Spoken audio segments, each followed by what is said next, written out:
Salve, salve! Estamos em mais um podcast aqui, um encontro sensacional na nossa Farmaconde.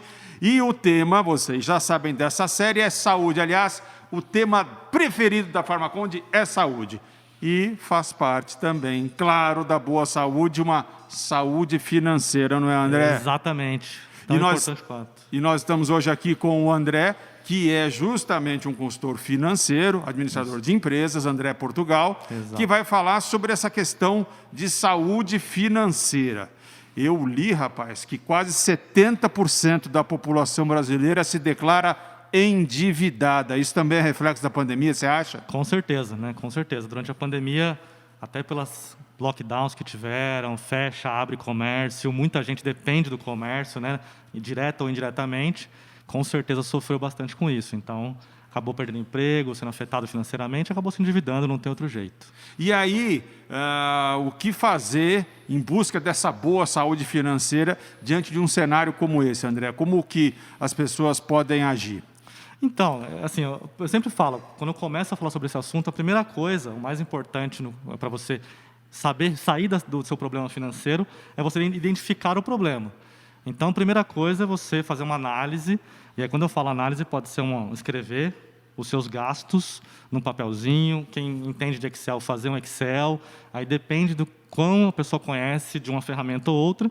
Hoje em dia tem vários aplicativos, né, de celular que ajudam bastante a gente a ter esse controle. Então, assim, começar a fazer o controle dos gastos primeiro. Né? Se a gente não sabe quanto a gente gasta, a gente não vai saber aonde economizar, aonde mexer. Né?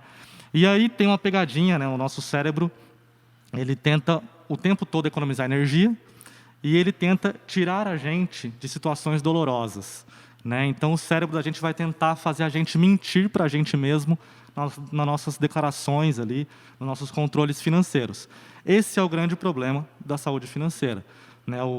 A gente tem que saber que o cérebro vai tentar racionalizar isso e trazer isso para o papel de uma maneira mais séria. E deixa eu entender, mais ou menos como se quando você fosse ali fazer na ponta do lápis os seus gastos, o cérebro dissesse, não, mas isso aqui, francamente, você merece. Poxa, ó, tá gastando aí R$300 por mês com saidinhas e comida farma. Você merece. É mais ou menos isso que você acaba... É aí que você acaba errando nos cálculos. Exatamente. Isso e o que mais? A gente arredonda. E por incrível que pareça, aqueles 50 centavos que a gente arredonda na conta, né? Eu gastei R$3,50, aí você coloca R$4 ou 3. Depois você fala assim, putz, eu comi só um salgadinho aqui na padaria, não vou lançar isso na minha planilha hoje. Esses pequenos detalhes que são onde a gente pode mexer. Né?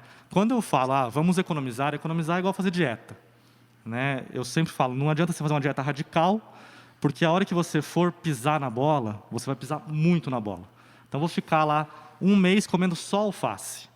Pô, a hora que você vê um churrasco pela frente, você vai comer tudo e mais um pouco. Economizar a mesma coisa. Então, você tira o salgadinho uma vez no dia, mas não tira os grandes gastos, não faça sacrifícios gigantescos. Então, na hora de você planilhar, você tem que planilhar tudo, para você saber aonde eu posso economizar sem me sacrificar. Porque senão, se você sacrificar, você não vai conseguir bater a meta. Né? Então, esse é o ponto. Porque aí também entra a história da satisfação. Poxa, mas eu trabalho tanto, tenho que ter algum tipo de satisfação, né? Exatamente. Agora, André, a gente também precisa falar desse cenário tão sui generis, né? Todo mundo está falando que é o novo normal. Eu me recuso a chamar de novo normal, porque ainda tenho esperança que a gente saia logo dessa tristeza que é a pandemia. E aí as pessoas, acho que até pior do que os gastos é a falta de entrada. Tem gente aí que não está recebendo. Tem gente, bom, os autônomos nem se diga, né? Mas assim, os comerciantes em geral estão sofrendo muito. Como que esse cara consegue racionalizar ou como ele vai lidar com o endividamento especificamente? Porque eu acho que não tem quem não esteja endividado ali. Então, aí nesse caso, realmente, ele não vai ter muitas opções. Né? Se ele for uma pessoa que aceita um pouco mais, e eu sempre falo isso, quanto antes você aceitar o problema, melhor para você sair do problema. Né? Eu dou aula de gestão estratégica e eu sempre falo, uma estratégia ela é feita para dar errado. Quanto antes você entender que a estratégia vai dar errado, você entende onde você pode errar e o que você vai fazer. Quando antes a pessoa entender que ela está numa situação complicada, de pandemia, perdeu a receita dela, antes ela consegue sair. Se ela for uma pessoa um pouquinho mais rápida, ela vai conseguir bolar uma segunda fonte de renda, né? Talvez uma entrega de alimento, uma coisa paralela, provisória. Não tem jeito, André, não tem outra solução, estou apertadaço, faça dívidas, mas faça dívidas com cautela, né? Eu preciso pegar dinheiro emprestado, não tem outro jeito. Então, vamos escolher a dívida que é mais barata, né? Vamos tentar fazer uma dívida menos cara para o futuro. Como é que você vai fazer isso? Vai analisar banco, o que o banco pode me oferecer. Geralmente, o financiamento bancário ele é melhor quando você dá uma garantia. Então, dá um carro, dá um imóvel. Quanto melhor sua garantia, menor a taxa de juros, certo? Você vai fazer essa análise e falar, bom, eu posso pegar emprestado X mil reais. E aí é mais importante ainda você controlar como você vai gastar esses X mil reais que você pegou emprestado, para não fazer uma outra dívida na frente, né? Então, por isso que eu falo, se você não tiver um controle de gastos, de cara, mesmo que você faça uma dívida, você vai continuar entrando numa bola de neve e não vai sair dela nunca mais, né? Você já viu o caso assim, dessa pessoa se embananar, ela vai para um primeiro socorro, para um segundo socorro, e assim a coisa só cresce? Muito, acontece direto. Aqui no Brasil é muito comum, né? Até porque os juros são muito altos, né? Então, aqui as taxas são muito altas, a pessoa acha que vai conseguir pagar R$400 de parcela, não consegue, para pagar aqueles 400 ela pega outros 400, e aí isso vai virar uma bola de neve, quando ela vê, ela está pagando 5, 6 mil reais de parcela, e ela ganhava 1.000. Né? Então, já não tem mais o que fazer. Aí é a hora de sentar com a instituição financeira que emprestou o dinheiro e começar a negociar. Aí, ao contrário do quando você pediu o empréstimo, você começa a negociar pela mais cara. Mas não é a mais cara de parcela, é a mais cara de taxa de juros, que é a que vai comer mais o seu capital, né? Então, você vai analisar das taxas que você tem. Eu peguei empréstimo pessoal a 7% ao mês. Eu peguei empréstimo no meu carro, financei meu carro a 2,5% ao mês. Negocia de 7%, por mais que a parcela aqui seja menor do que a outra, porque é onde você vai economizar mais dinheiro, né? Então, vou sentar para negociar, vai nesse cara primeiro, vamos negociar, o que eu posso fazer? Hoje, graças à pandemia, não é bom nem ruim, mas as instituições financeiras aceitam a negociação. Elas estão abertas, porque elas sabem que ou ela negocia ou não recebe, né? E ela não pode entrar na justiça, porque é um caminho longo, demorado, complicado e mais caro, tanto para ela quanto para o credor. Você está falando sobre uma coisa de buscar dinheiro com juros menores, de analisar, e eu já ouvi isso de um outro economista, que ele diz assim, você quando for buscar empréstimo, compre dinheiro barato. Exato. Porque as pessoas não têm muita noção de quando você está pegando empréstimo, você está comprando dinheiro. Exato. Esse é um bom pensamento para a pessoa entender o que é um dinheiro com juros maiores, portanto, mais caro, e um dinheiro com juros menores, portanto, um dinheiro mais barato está pegando. Isso é um bom caminho, é objetivo isso. Exatamente isso, tá? Exatamente isso. Você está comprando dinheiro de alguém, né? Uma coisa que eu falo bastante, por exemplo, cartão de crédito, né? Uma boa fonte de financiamento. O cartão de crédito não é dinheiro seu, é dinheiro do banco que você tem que usar a seu favor, né? E se você pagar a fatura em dia, o cartão de crédito ele não tem juros, é um dinheiro grátis, que você consegue comprar do banco, né? E aí, se você tiver dinheiro parado, eu vou pagar aquilo à vista ou vou pagar aquilo parcelado? Eu vou pagar parcelado no cartão, eu vou pegar o dinheiro à vista, vou talvez fazer uma aplicação e vou pagar aquilo depois. E aí você faz o contrário, você vende o seu dinheiro para o banco, você está pegando no cartão dele de graça, e aplicando aquele seu dinheiro no banco, vendendo para ele, que é isso que o banco faz, né? Ele compra de você para vender para o outro, né? E aí você aproveita 2 vezes essa oportunidade de comprar e vender dinheiro. Essa é a grande sacada, né? A questão de saúde financeira é basicamente isso, é você fazer o dinheiro trabalhar para você ou você trabalhar pelo dinheiro, né? A gente tem tempo, nosso tempo é limitado, então a gente troca tempo por dinheiro ou dinheiro por mais dinheiro. E é isso que funciona. Nossa, agora você falou de uma coisa que as pessoas, inclusive as que estão endividadas, devem ter agora chorado, porque esse negócio do dinheiro trabalhar para você me parece muito distante de uma realidade geral, né? E aí eu também vi um grande investidor dizendo que o Buffett, né, Warren Buffett, ele falou que a melhor coisa que se fazia, o que ele fazia, lembrando que ele começou a ficar multibilionário depois, já na terceira idade, né? Ele disse que a melhor coisa que ele fazia era primeiro receber o dinheiro, investir e depois pagar as contas ou gastar.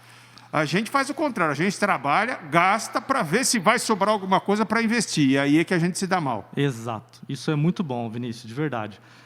A gente faz exatamente isso. A gente primeiro gasta o dinheiro.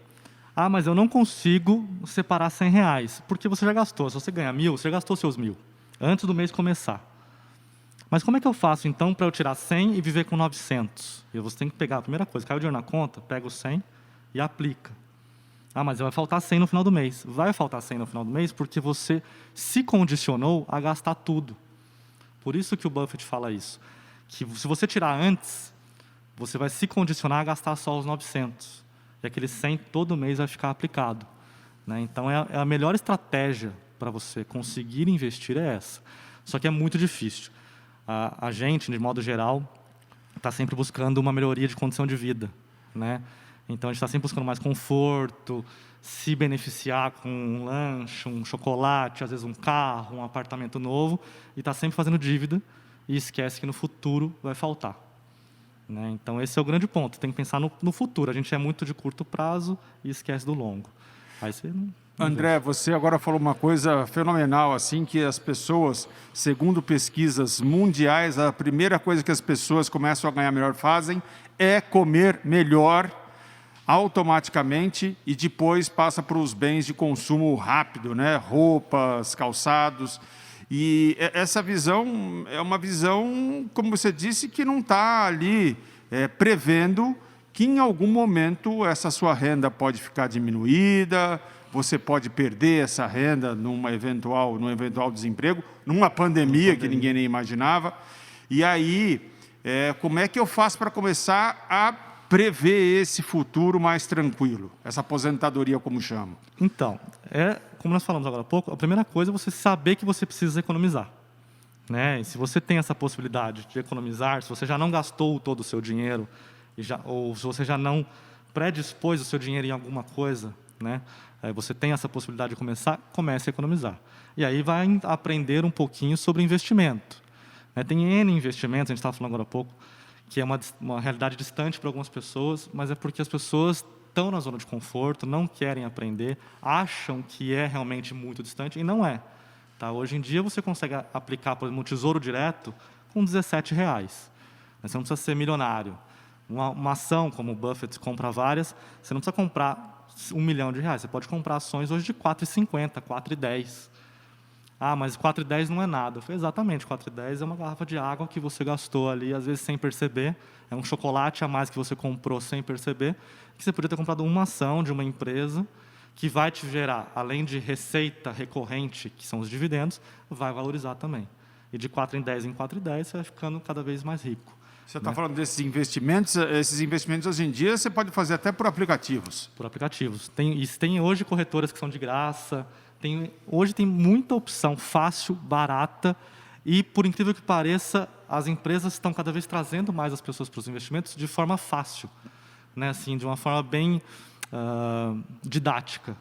Né? Antigamente você tinha que entender um pouco de cálculo, hoje você não precisa mais. E aí, como eu falei de aposentadoria, né, de futuro, e você está falando sobre esses investimentos, vamos tentar detalhar um pouco mais, porque o meu pai investia lá na poupança, né? O meu avô era no colchão, e isso tudo, até por conta da situação no Brasil, a poupança hoje ela não está vantajosa para ninguém, e essa variação, se valendo daquela regra, que o melhor é não colocar todos os ovos na mesma cesta, ainda vale? Vale muito, ainda mais em tempos de pandemia. Né? Em tempos de pandemia, cada vez mais. Né? Por isso que é muito bom, na hora de você pensar no investimento, é melhor você fazer 10 investimentos de R$10 do que um de 100. Tá? Por mais que, no final, talvez a renda não seja a mesma, talvez um 100 renda um pouco mais, você dilui o seu risco. E hoje, o mais importante no investimento é você diversificar riscos. Né? A poupança, infelizmente, não é um investimento. Né? E aí a gente tem que entrar um pouco na inflação. A inflação está em 4,75 ao ano, esse ano. A poupança pagou 2,5. Você pagou para deixar o dinheiro lá. Você pagou para deixar o dinheiro lá, exatamente. Isso é muito importante. Então, ao final de 12 meses, você perdeu 2% do seu dinheiro. Perdeu 2%. 2,5% do seu dinheiro. É que as pessoas não fazem essa conta porque o dinheiro, na verdade, aumentou. Né? Se você tinha 100, você tem 102,50 agora. Só que esse 102,50 não compra o que comprava aquele 100 lá atrás, porque o que custava 100 custa 104 agora. Né? Então, eu sempre falo, se a TV que você queria custava 1.000, agora ela custa 1.040. E os seus 1.000 na poupança são 1.020 agora. Então, está faltando 20. Era melhor você ter comprado há um ano atrás a TV. Né? E aí, talvez, se tivesse negociado lá, você tinha ganho um desconto ainda. Então, a poupança, infelizmente, não é um investimento, mas é um investimento tradicional, porque lá atrás, na época dos nossos pais, era bom, na época de juros altíssimos, né? Na época de uma hiperinflação, era muito bom, porque o cara dormia, no dia seguinte tinha mais dinheiro na conta. Hoje em dia, não é mais. Com essa taxa de juros que está hoje, qualquer coisa que paga menos de 5% ao ano é prejuízo. Tá? Então, a pessoa tem que fazer essa conta. Nós estamos hoje falando com o André Portugal, que é consultor financeiro, justamente porque nessa série de podcasts aqui, em que a gente fala de saúde, claro que a saúde financeira é fundamental. A gente tem visto, mesmo em função da pandemia, tantas pessoas que adoeceram também, né? Ficaram ali muito abaladas, justamente porque viram os seus negócios sendo fechados, não só momentaneamente. Há uma pesquisa recente que mais de 47% dos estabelecimentos comerciais da cidade de São Paulo deverão fechar em função desse já um ano de pandemia. André, você falou sobre o comprar à vista, agora dando um exemplo aí de perda, e também a gente já falou aqui no nosso papo sobre a questão do cartão de crédito. O cartão de crédito pode ser um aliado, mas também pode ser um grande vilão se você não pagar em dia. Exatamente. Eu sou suspeito porque eu sou fã de cartão de crédito. Tá? Por causa disso, porque você compra dinheiro grátis. Né? E hoje em dia não tem nada de graça. Né? Você não consegue nada grátis. Então, quando você compra o dinheiro de graça do banco, se você souber usar isso, é um excelente artifício para você ter uma saúde financeira melhor. Como que você usa o cartão? Né? Primeiro, não pode gastar mais do que você pode pagar. Então, saiba controlar. Todo banco hoje tem aplicativo de fatura de cartão. Então, você está gastando o seu dinheiro ali, acompanha a fatura para saber o quanto você vai pagar de fatura, se você consegue pagar aquilo. Se você conseguir pagar, faça isso. Tem alguns cartões hoje, né, não vamos citar uma empresa, mas tem alguns cartões hoje que são muito interessantes. Você pode comprar hoje em 10 vezes uma televisão, por exemplo, e você pede para antecipar as parcelas e esse cartão te dá um desconto. Então, se você tinha o dinheiro, os R$1.000 para comprar uma televisão à vista, e você não comprou à vista, você comprou ela em 10 vezes de R$100, você vai no cartão de crédito, pede para antecipar essas 10 parcelas, você vai pagar 980. Então, você já economizou 20. Né? Lembra que eu falei que tem ação de 4, você já comprou 5 ações de 4 lá atrás. Né? Então, se você souber usar o cartão de crédito nesse sentido, é bom. Fora isso, o cartão de crédito tem os pontos. Né? A pessoa, hoje em dia tem muitos programas de pontos, muitos. Eu acho que a Farmaconde deve ter também programa de pontos. Então, você tem muitas opções de pontos e se você usar bem usado, você consegue não só ganhar dinheiro, como cashback, como consegue comprar o que você queria comprar também. Então, eu, particularmente, compro até uma água de R$2 no cartão. Ah, mas você vai passar uma água de R$2 no cartão? Vou passar, porque ela vai me dar pontos. E eu já vou ter que gastar esses R$2 de algum jeito, comprando a água. Então, eu vou gastar no cartão, porque pelo menos ela me dá um ponto. Esse um ponto lá na frente soma com vários pontos, eu vou ganhar algum prêmio lá na frente. Então, se você tem que fazer aquilo, abastecer o carro, você não tem como fugir, use o cartão. Mas use com sabedoria, não extrapola a fatura, não compra o que você não pode pagar. Tenta ter esse controle. Aí você vai ter, com certeza, alguns benefícios lá na frente. Eu já ouvi de algumas pessoas, não vou citar nomes, não vou dizer de jeito nenhum que eu ouvi isso da minha esposa, porque senão ela vai ficar muito chateada, mas assim, passa no cartão. E eu dizia, mas um dia a conta vai chegar. Não é que passa no cartão e ele vai para o glorioso mundo da inadimplência. Não, vou passar no cartão, mas eu vou ter que pagar. As pessoas justamente caem na armadilha do cartão, o cartão vira vilão, quando ela passa no cartão, porque o limite é alto, sem sequer somar aquelas várias parcelas. Ela vai parcelando ali 20 produtos, porque a parcelinha sempre é muito atrativa, né? E depois ela dança justamente porque a soma dessas 20 parcelas é que fica um tapa na cara. Exatamente. E tem um outro detalhe. Tem gente que usa o cartão na emergência. Né? A pessoa guarda o cartão numa emergência ou usar o cartão. E esse é o problema do cartão. Porque você sempre vai ter uma emergência. É fato. Sempre vai ter uma emergência. Só que quando você usa o cartão na emergência, o mês seguinte esse cartão virou outra emergência. Porque você não tem como pagar ele. Por isso que eu prefiro gastar o limite do meu cartão com pequenas compras, que eu vou fazer de qualquer maneira. Porque quando tiver uma emergência, e o ser humano é assim, quando você tem uma emergência, você se vira. Você arruma uma maneira de sair daquela situação. Se você tiver uma opção fácil, que é usar o cartão de crédito, você vai usar o cartão de crédito. E aí você vai criar um outro problema. Então você usa o cartão, deixa o seu dinheiro na conta do banco. Hoje em dia tem alguns bancos que pagam uma pequena taxa para você deixar o dinheiro parado, e não é poupança, é conta corrente mesmo. Então você deixou o dinheiro aplicadinho, ganhou uns centavinhos ali. Usou o cartão, ganhou pontos. E ainda se precaveu de, numa emergência, não ter mais uma dívida no mês que vem.